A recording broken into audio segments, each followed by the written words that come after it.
You'll see your daughter again in just a few days. You've been telling me that for weeks, Marston. Mrs. Walker. Come on, out with it. You've no idea where she is. Oh, Kate, my little baby, vanished. Maybe something's happened to her.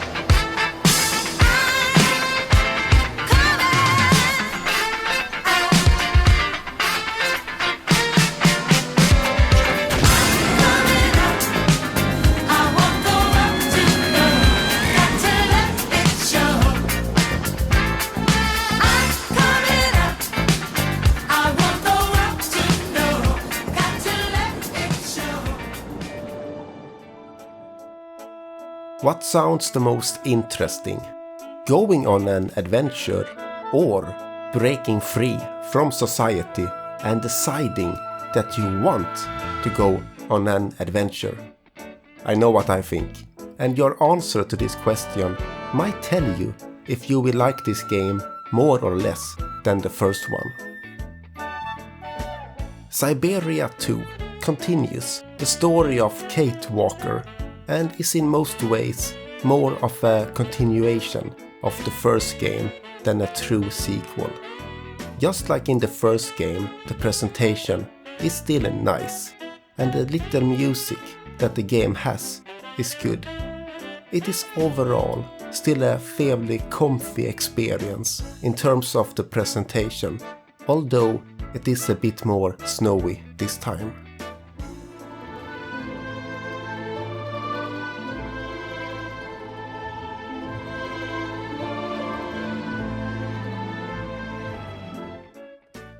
In my Syberia 1 review, I complained that the puzzles kind of sucked, and this is still true in this game.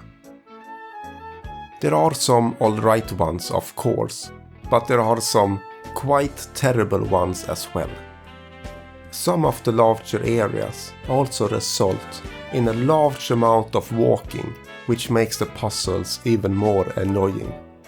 Examples are king when talking about this, so let me give you one. Small puzzle spoilers ahead. Long story short, I need some berries that are stuck in a hole in the ice. I have a cork and some water available. And so, as the Renaissance man that I am, I blocked the lower exit with the cork and poured water into a hole to use the lifting power of water to carry the berries to me.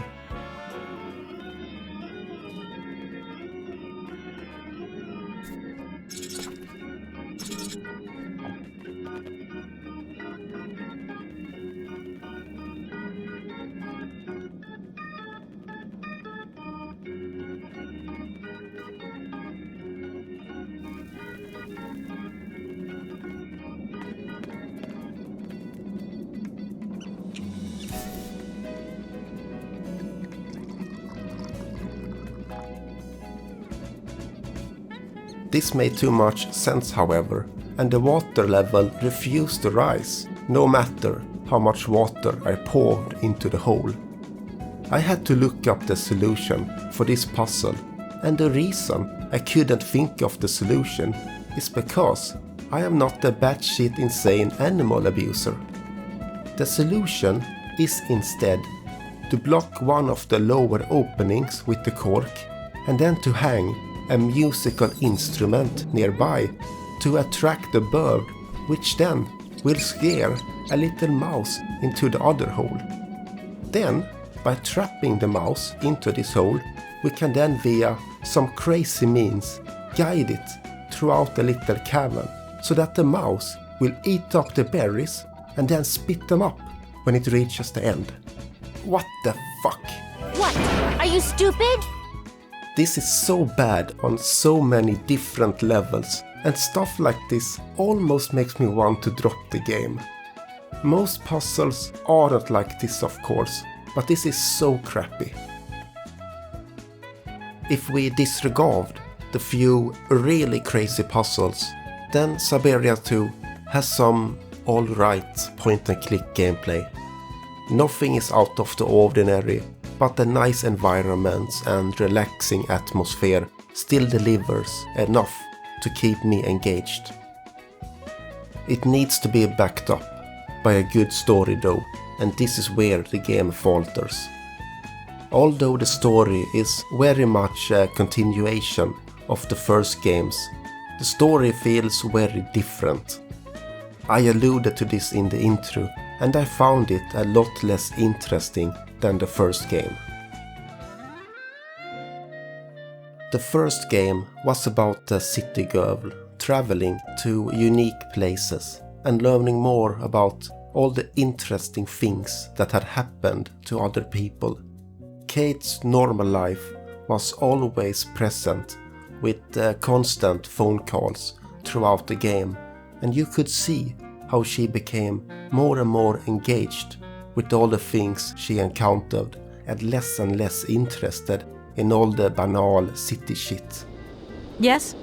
Kate, can you hear me this time? Yes, I can hear you just perfectly, Dan, but I can't talk to you now. I'm in a real hurry. I wanted to say sorry.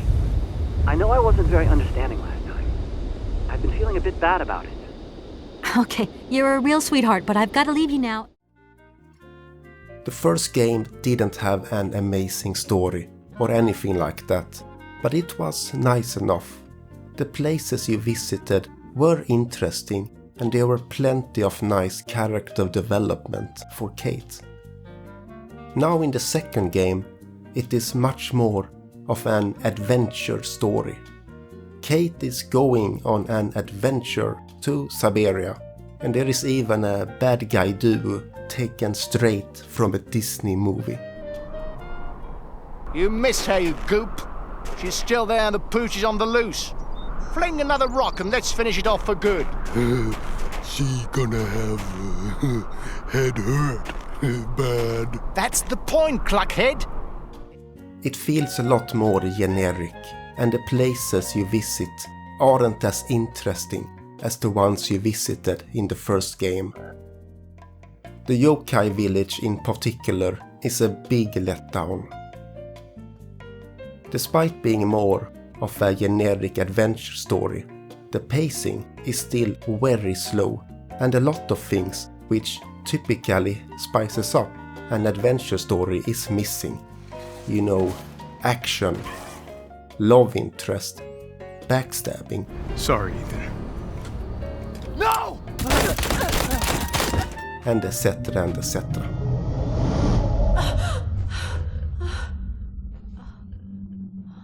Hey, what you trying to say to me? In parallel to playing this game, I played the Danganronpa games. Execution! Electric chair! Zzz, zzz, poison gas! Torn apart like a paper plane in a hurricane! If Siberia's 2 slow pacing is on one side of the spectrum, then Danganronpa's is on the other side, with constant twists, turns, conflicts and drama. Now Danganronpa has a silly story, and I am not saying that Siberia should copy it. But if you are going to have a slower story, then you need to deliver something else. In Siberia 1, it was the nice character development and interesting places. Now in the sequel, you don't have that many interesting places, and in terms of character development, there is nothing there. There is no self-doubt, no regret, or anything like that. And Kate is very passive when it actually counts. There are several moments in the game where there should be conflicts between Kate and Hans, but it just doesn't happen.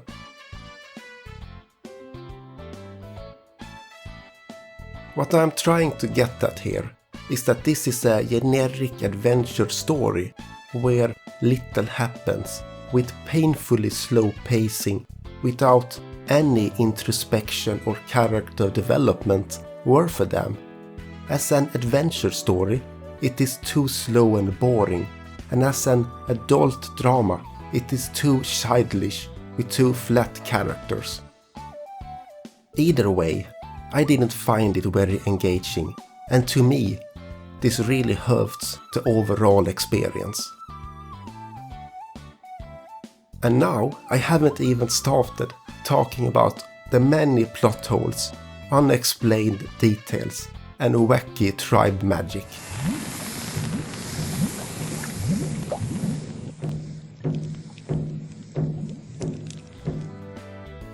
All in all, I don't regret playing it, since it did conclude the story of the first game.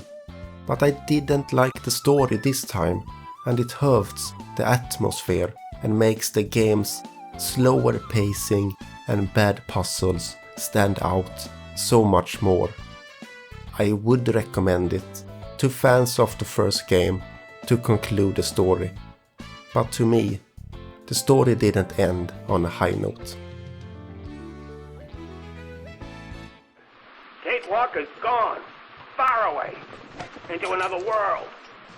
Can't do nothing for her now.